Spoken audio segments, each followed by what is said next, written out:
भोजन तो दो परिस्थिति में किया जाता है। कितनी परिस्थितियों में किया जाता है बंधुओं?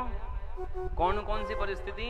या तो भोजन कराने वाले के हृदय में प्रेम हो, हम आपके घर आए, आपके हृदय में अपार प्रेम है, अरे गुरुजी आइए बैठिए, दो फुलके तो आप पाई लीजिए। तो या तो पहली स्थिति ये होती है कि भोजन कराने वाले के हृदय में प्रेम हो, और दूसरी स्थिति भोजन करने वाले के उदर में भूख हो। दुर्योधन तेरे हृदय में प्रेम नहीं है, मेरे उदर में भूख नहीं है, तो यहाँ पर भोजन का तो कोई सवाल ही नहीं होता। और रही बात भोजन की, तो मेरे यहाँ पर द्वारिका में एक पत्र आया था विदुर जी का। उन्होंने प्रणाम करके मुझसे कहा था कि द्वारिकाधीश जब कभी हस्तिनापुर आओ तो सबसे पहले भोग मेरे यहाँ पर पाना। अब विदुर जी भी नीचे खड़े हुए हैं प्रजा में। विदुर जी ने माथे से हाथ लगाया, राम राम राम, मैंने इनको कब चिट्ठी भेज दी। एक नंबर के झूठा है, और वास्तव में विदुर जी ने कोई चिट्ठी पाती नहीं भेजी, लेकिन भगवान को अपने भक्त पर कृपा करनी थी, इसलिए भगवान ने लीला रचाई।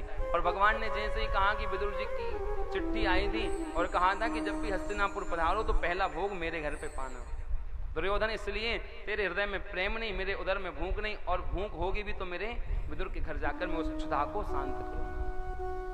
विदुर जी खड़े खड़े सोचने लगे, राम राम राम, ये बड़ो टेढ़ो है कन्हैया है। देखने में तो कन्हैया टेढ़े हैं, लेकिन बुद्धि से भी टेढ़े हैं। कब कहाँ कौन सी चाल चल रहे, कब कहाँ कौन सी लीला कर रहे हैं, कोई नहीं जानता। विदुर जी ने सोचा कि अब इनने कहा है तो मतलब ये महापुरुष हमारे घर पधारेंगे। अच्छा, प्रेम से ठाकुर जी विदुर को काका बोलते हैं, और काका लगते भी हैं नाते में भगवान के। विदुर जी ने सोचा कि जो लाला ना जाने कब आए टपके, इसलिए विदुर जी चुपचाप सभा में से निकल करके, उस प्रजा में से निकल करके बाजार पहुंचे। बोले अब ये घर पहुंचेंगे, और घर पहुंचे ये उससे पहले मुझे पहुंच जाना चाहिए। अब मेरे घर में कुछ है नहीं खाने पीने के लिए, कुछ बाजार से जाकर के मेवा मिष्ठान आदि लेकर के आऊं। इतना कहकर विदुर जी बाजार निकल गए, और भगवान द्वारिकाधीश दुर्योधन की सभा से उतर करके सीधे विदुरानी विदुर की कुटिया के पास पहुंचे।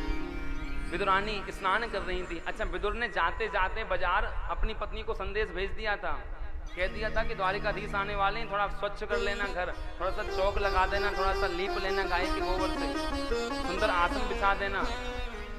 तो विदुरानी इन सारे कामों से निवृत्त होकर के स्नान करने के लिए गई, और जैसे ही स्नान करने के लिए स्नान घर में गई, द्वार पर द्वारिकाधीश पहुंच गए। और द्वारिकाधीश ने देखा कि काकी के तो द्वार लगे हैं। सांकड़ खटखटाई, अरे काकी नेक दरवाजों खोलियो।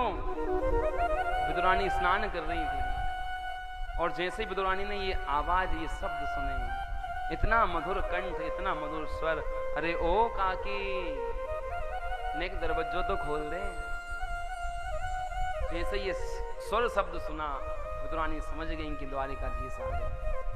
विदुरानी द्वारिकाधीश के आने की खबर सुनकर के इतनी भाव विह्वल हो गई कि उन्होंने वस्त्रों को बदलना भूल गई, और गीले वस्त्रों में ही दौड़ पड़ी द्वार खोलने के लिए। भगवान द्वार पर खड़े हैं, विदुरानी द्वार खोलने के लिए दौड़ती हैं। अंग वस्त्र पूरे गीले हैं, पानी उनमें से टपक रहा है। और अब देखो, जब मन, और खासकर ऐसी स्थिति जब भगवान द्वार पर खड़े हो, तो भक्त की स्थिति तो फिर बयान कर ही नहीं जा सकती। विदुरानी दौड़ पड़ी, द्वार पर द्वारिकाधीश खड़े हैं। जा करके विदुरानी ने द्वार खोला, द्वार खोल करके जैसे ही सामने देखा, तो हमारे राजा धीराज महाराज श्री द्वारिकाधीश महाप्रभु उनके दरवाजे पर खड़े। बोले द्वारिकाधीश सरकार की जय। विदुरानी ने जब द्वारिकाधीश की उस छवि को देखा, तो विदुरानी उस छवि को देखकर के मानो मोहित हो गई, भूल गई सुध अपने तन की, अपने मन की सुध भूल गई, अपनी क्रिया गतिविधि सब भूल गई, और एक टक लगाकर के द्वारिकाधीश के उस स्वरूप का दर्शन करने लगी। नेत्र बंद करके जरा बंधु आप उस स्वरूप का दर्शन करो। एक भक्त के द्वार पर भगवान खड़े हुए हैं। द्वारिकाधीश जो जगत का राजा है, वो आज अपने भक्त के द्वार पर खड़ा है। बड़ा सुंदर स्वरूप ठाकुर जी का है। राजसी परिधान ठाकुर जी ने पहने हैं, राजसी मालाएं भगवान ने कंठ में धारण करी रखी हैं, कमर में करधनी बंधी हुई है, पांव में पैजनी बंधी हुई है, कानों में कुंडल लटके हुए हैं, और कुंडल भी कैसे हैं? फूल के कुंडल हैं। एक बढ़िया सुंदर बगलबंदी पहनी है ठाकुर जी ने, राजसी सुंदर पीला पटका डाला हुआ है, माथे पर राजसी मोर मुकुट है, हाथ में बंसी है, अधर पर मुस्कान है। इतना दिव्य स्वरूप जब विदुरानी ने देखा तो बंधुओं, विदुरानी उस स्वरूप को देख करके उस स्वरूप की रस सुधा में मानो डूब गई हैं। 10 मिनट हुए, 20 मिनट हुए, आधा घंटा हो गया, भगवान खड़े हैं, विदुरानी खड़ी हैं। भगवान ने सोचा कि अरे आधे घंटे से हम यहाँ खड़े हैं, देवी जी अंदर जाने का नहीं बोल रहे, काकी अंदर जाने का नहीं बोल रहे। तभी भगवान ने कहा कि अरे ओ काकी, अब अंदर चलें। कोई जवाब नहीं दिया। दूसरी बार, तीसरी बार, 10-20 बार भगवान ने पूछा, कोई जवाब नहीं दिया। क्योंकि भक्तन से जब भक्तों के सामने जब भगवान आते हैं तो फिर भक्त कुछ कहने के सुनने के लायक बचता ही नहीं। भगवान ने जोर से हाथ पकड़ करके झंझोड़ा, अरे ओ काकी अंदर चलें घर में। जैसे हाथ पकड़ कर झंझोड़ा तब विदुरानी को याद आया, अरे हाँ द्वारिकाधीश क्षमा करना, कब से खड़े हो आप? अरे काकी आधा घंटा है गयो। तुरंत हाथ पकड़े। बंधु आप इस झांकी का दर्शन करो, ये सबसे अद्भुत झांकी है। ठाकुर जी का हाथ पकड़ने से पहले लक्ष्मी को भी 100 बार सोचना पड़ता है। ठाकुर जी का हाथ पकड़ने के लिए ब्रह्मा विष्णु आदि को भी 100 बार विचार करना पड़ता है। लेकिन आज यहाँ पर विदुरानी ने बिना विचार किए द्वारिकाधीश की कलाई पकड़ ली, हाथ पकड़ लिया और हाथ पकड़ करके ठाकुर जी को अंदर खींचने लगी। अरे द्वारिकाधीश चलो, अंदर चलो, बड़ा सुंदर आसन है। बंधु आप उस भाव का दर्शन करो जब एक भक्त के हाथ में भगवान का हाथ होगा। ये जीवन बंधुओं तभी सफल है जब ये क्रिया हमारे जीवन में घटे, जब ये घटना हमारे जीवन में घटे तभी समझना कि ये जीवन सार्थक हो गया।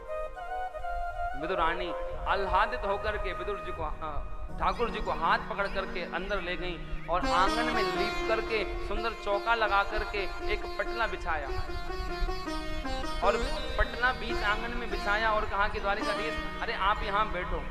और जैसे ही ठाकुर जी बैठने को तैयार हुए, जैसे ही आधे झुके, विदुरानी ने तुरंत पटा उठा लिया।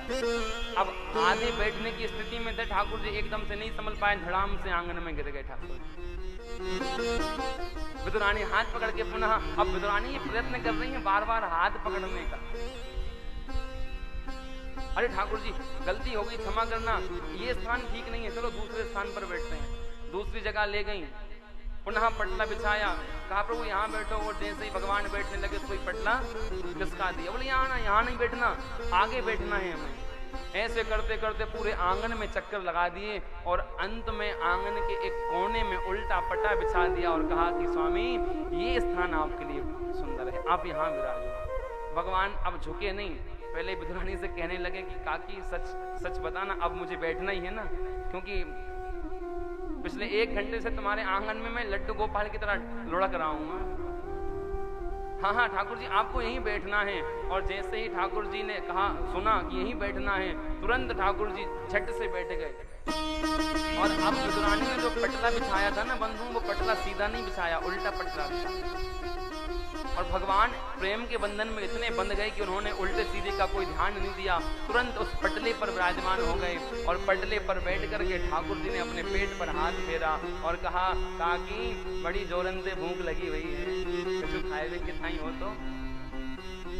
विदुरानी ने कहा हाँ अभी बस आपके काका जी बाजार से आने वाले हैं, सुंदर पकवान ला रहे होंगे, जब तक हम कुछ वार्तालाप कर लें। भगवान ने कहा ठीक है, बताइए सुनाइए क्या चल रहा है आपका। अब भगवान एक भक्त से मित्रवत व्यवहार करते हैं। विदुरानी सामने बैठी हैं, ठाकुर जी सामने बैठे हैं। भक्त और भगवान जब एक दूसरे को देखते हैं ना, तो फिर ना कुछ बयान उस समय किया जा सकता, ना उस समय कुछ क्रियाएं करी जा सकती। उस समय तो केवल अश्रु की धार ही बहाई जा सकती है, इसके अलावा।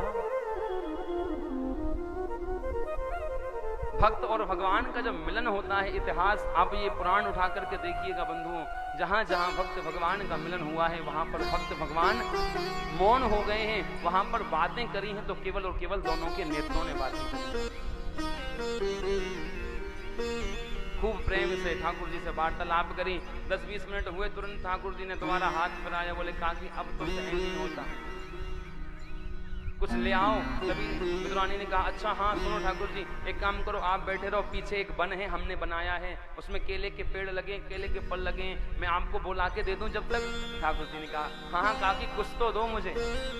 विदुरानी दौड़ी दौड़ी गई और दौड़ करके अपने कदली के वन में एक टोकरी लेकर के कदली के वन में से केले के फल तोड़ करके लाई और फल तोड़ करके लाती हैं और ला करके द्वारिकाधीश के सामने टोकरी रख देती हैं। एक पत्ते से बनी हुई पत्तल बिछा देती हैं।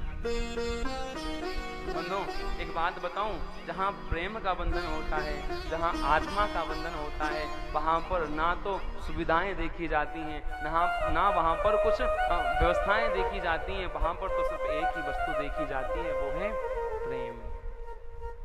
अगर सच्चा प्रेमी होगा तो आपसे कभी कोई शिकायत नहीं करेगा, और अगर कलयुग का प्रेमी होगा तो आपसे 1000 शिकायत कर देगा। विदुरानी प्रेम में गदगद होती हैं, आंखों से अश्रु बहते हैं। ठाकुर जी को भी अब ठाकुर जी अपने आप को रोक नहीं पाए। विदुरानी के तो दोनों आंखों से अश्रुपात हो रहे हैं बंधुओं, लेकिन उस विदुरानी के उस स्वभाव को, उस प्रेम को देख करके द्वारिकाधीश की आंखों की किनोर से भी एक अश्रु बिंदु प्रकट हो गया। एक संत बड़ा सुंदर भाव कहते हैं भैया कि भगवान की जब आंख से अश्रु बिंदु एक प्रकट हुआ तो उस समय 33 कोटि देवी देवता विदुरानी के आंगन में प्रकट हो गए अदृश्य रूप से। 33 कोटि देवी देवता आकर के भगवान के उस अश्रु बिंदु पर नजर जमाने लगे और सारे देवता सोचने लगे कि अरे ये भगवान की आंखों से निकला हुआ अश्रु बिंदु यदि पृथ्वी पर गिर गया तो पृथ्वी पर प्रलय आ जाएगा, क्योंकि पृथ्वी में इतनी सामर्थ्य नहीं है कि वो भगवान के एक अश्रु बिंदु को भी सहन कर सके। सारे देवता 33 कोटि प्रकट होते हैं और सोचने लगते हैं कि ठाकुर जी का ये अश्रु बिंदु उनकी आंखों की किनोर से निपतित होकर के कहीं पृथ्वी का स्पर्श ना कर ले, और यदि ये स्पर्श कर लिया इस अश्रु बिंदु ने तो समझना कि सचराचर ब्रह्मांड में प्रलय आ जाएगा।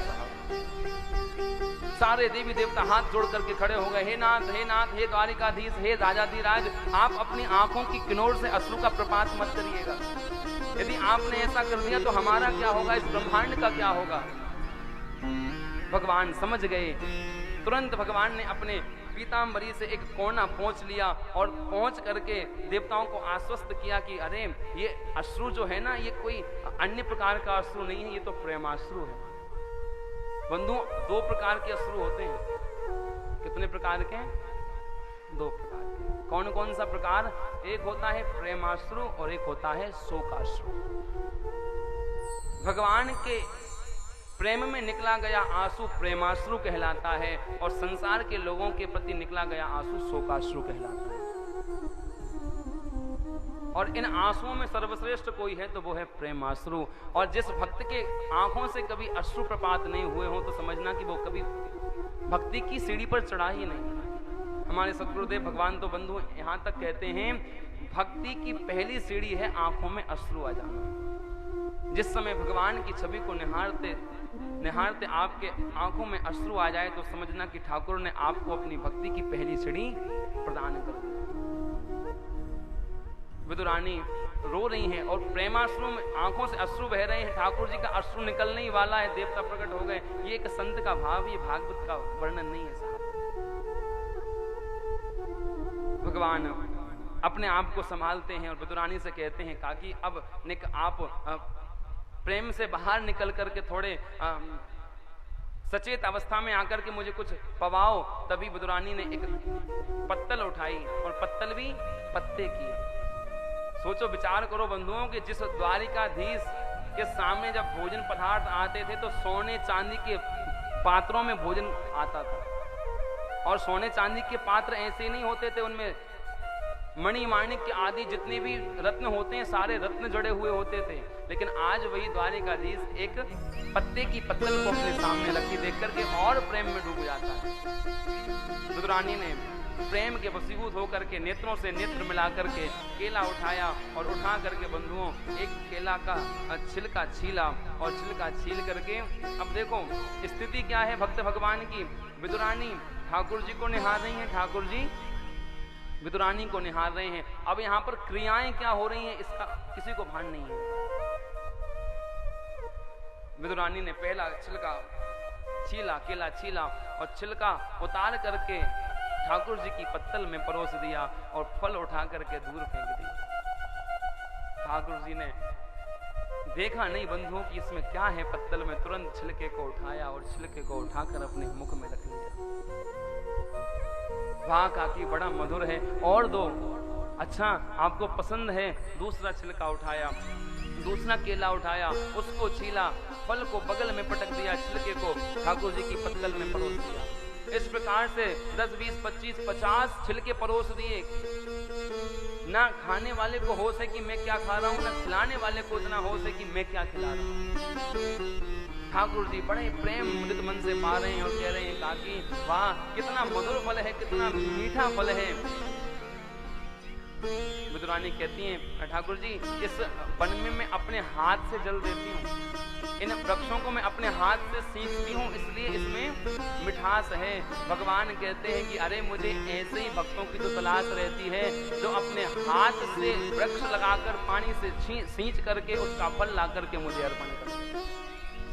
भगवान यही कहते हैं बंधुओं, भगवान हजारों की भीड़ को नहीं देखते, भगवान हजारों की भीड़ में से कोई ऐसे भक्त को देखते हैं जो ठाकुर जी के लिए अपने हाथों से फूल तोड़ करके माला बना करके लेके आए। द्वारिकाधीश कहते हैं विदुरानी जी ये जो मिठास है ना, इसमें ये वृक्ष की मिठास नहीं है, इस वृक्ष को आपने प्रेम के जल से सींचा है इसलिए इसमें मिठास है। और प्रेम पूर्वक ठाकुर जी केले के छिलकों का भोग लगाने लगे। और इतने में ही बंधुओं विदुर जी आए, आकर के गेट खटखटाने लगे। कहते हैं अरे ओ विदुरानी दरवाजा खोल दे, द्वारिकाधीश आने वाले होंगे। विदुरानी दौड़ी दौड़ी गई और द्वार खोल करके कहती अरे स्वामी आने वाले नहीं होंगे, वो तो कब के आकर के हमारे घर के आंगन में बैठे। भक्ति तभी सार्थक होगी बंधुओं जब ठाकुर जी आपके घर के आंगन में नृत्य करेंगे। भक्ति तभी सार्थकता को प्राप्त होगी जब आपके हाथ से भोग ठाकुर जी पाने के लिए लालायित होंगे। बस इतना ही करना है हमें, दुनिया में कुछ नहीं करना, हमें यही करना है और यही प्रयत्न करना है हमें कि ठाकुर जी कभी आप हमारी किसी सेवा से रीच करके उस सेवा के लिए हमें आप आमंत्रण दो कि अरे फलाने भैया आप आकर के हमारे लिए भोग बनाओ।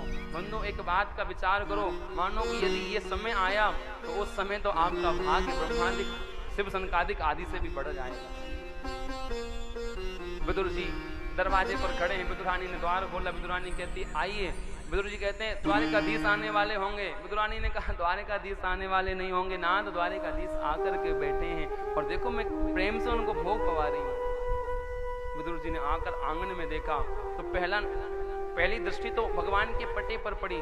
अरे देवी तुम्हें इतना भी सहूर नहीं है, उल्टे पटे पर द्वारिकाधीश को बिठा दिया, जो सोने चांदी के सिंहासन पर पैर रखता है, जिसके चरण जहां रखाए जाते हैं वहां भी बड़े बड़े आभूषण लगे रहते हैं, जहां पर ये बैठते हैं वहां का तो कहना ही क्या, मानो वहां तो लक्ष्मी साक्षात बिछ जाती होंगी,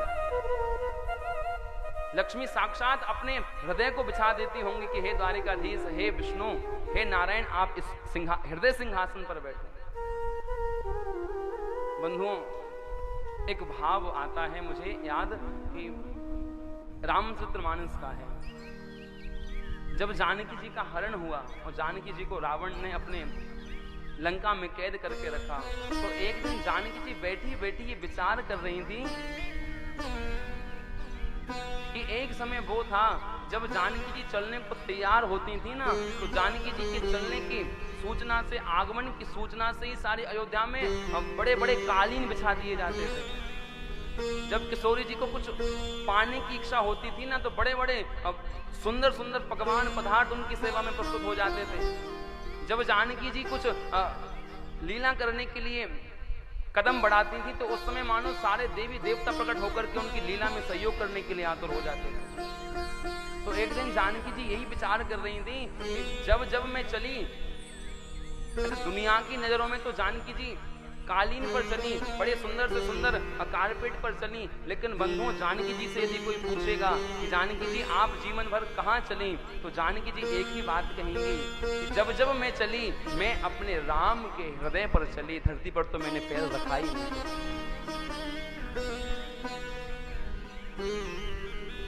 विष्णु जी ही राम है, वही कृष्ण है, लक्ष्मी ही सीता है, लक्ष्मी ही रुक्मणी आदि हैं। तो यहां पर यही विचार होता है कि साहब जब द्वारिकाधीश बैठने को तैयार होते थे तो रुक्मणी के रूप में चाहे लक्ष्मी हो, चाहे सीता के रूप में लक्ष्मी हो, उस समय पर जब जब भगवान बैठने का प्रयत्न करते थे उस समय देवी लक्ष्मी अपने हृदय को बिछा देती थी। अरे ये मेरे लिए हृदय को बिछाते हैं तो मेरा भी कर्तव्य बनता है कि मैं भी अपने प्राण प्रियतम के लिए हृदय बिछाऊं। लेकिन आज वही भगवान नारायण उल्टे पटे पर बैठा है। विदुर जी ने देखा, अरे बावली है गई होगा, तुरंत फटकार लगाई, उल्टे पटे पर विदुरानी तुमने ठाकुर जी को बिठाया। अरे वास्तव में होश तो अभी आया। हाँ स्वामी गलती हो गई, मैंने ध्यान नहीं दिया, प्रेम में डूब गई थी, मुझे भान नहीं रहा कि ये पट्टा उल्टा है कि सीधा। और जैसे ही दूसरी दृष्टि विदुर की पड़ी पत्तल पर, विदुर जी ने बहुत तेज डांट करके फटकार करके विदुरानी से कहा, विदुरानी तुमने ये कितना बड़ा अनर्थ कर दिया। अरे केले के छिलके देख भगवान पा रहे हैं और तूने केले के फलों को बगल में ढेर लगाकर पटक रखा है। वास्तव में विदुर जी के कहने से ही विदुरानी का थोड़ा सा मन उस प्रेम भाव से बाहर आया और देखती हैं, हाँ उल्टा पटला बिछा है, बगल में केले के फल पड़ी हैं। हाथ जोड़ करके चरणों में लेट गई विदुरानी, नाथ क्षमा करना, हे द्वारिकाधीश मुझसे बहुत बड़ा अपराध हो गया। हे नाथ मेरे अवगुण आप चित्त मत रखना, मेरे अवगुण इतने हैं कि मैं आपसे क्या कहूं। और मैं तो आपके आगमन की खुशी में ये तन की तक देह की तक सुध भूल गई, फिर तो ये क्रियाएं हैं। ठाकुर जी ने विदुरानी को उठाया बंधु, और विदुरानी को उठाकर अपने अंक से लगा लिया, गले से लगा लिया। विदुरानी से कहते हैं ठाकुर जी, विदुरानी इसी प्रेम के लिए मैं इस धरती पर अवतार लेकर के आता हूं। इसी प्रेम सागर में डूबने के लिए मैं बार बार अवतार लेता हूं, ताकि मुझे ऐसे भक्त मिले और ऐसे भक्तों का प्रेम मिले। तुम्हारी दृष्टि में ये पटा उल्टा होगा, तुम्हारी दृष्टि में ये केले के छिलके होंगे, लेकिन मेरी दृष्टि में तो ये 56 भोग से भी ऊंचे पदार्थ हैं। ये मखमल से भी ऊंचा बिस्तर तुमने मुझे दिया है मेरी दृष्टि में। भगवान ने अंक में भर करके विदुरानी को कहा कि विदुरानी आप पश्चाताप मत करो, आप मेरी काकी हो, और बड़े बुजुर्गों का तो यदि कुछ गलती भी हो जाए अपने छोटों के प्रति तो वो भी माफ करने योग्य, क्योंकि बड़े हैं, बुजुर्ग हैं। विदुरानी पर, विदुर पर भगवान ने खूब प्रेम की बरसात करी, अपनी कृपा की बरसात करी। और विदुर जी जो बाजार से पदार्थ लेकर आए थे उनकी तरफ भगवान ने देखा भी नहीं। भगवान ने उन केले के छिलकों को पाकर ही अपने आप को तृप्त कर लिया, और मानो भगवान द्वारिकाधीश विदुर विदुरानी पर कृपा उड़ेल करके अपने धाम को स्नान कर। बोलिए भक्त वत्सल भगवान की जय, द्वारिकाधीश की जय। परीक्षित जी से सुखदेव कहते हैं, परीक्षित यदि तुम कहते कि ऊंची जाति वाले को भगवान ऊंचे कुल वाले को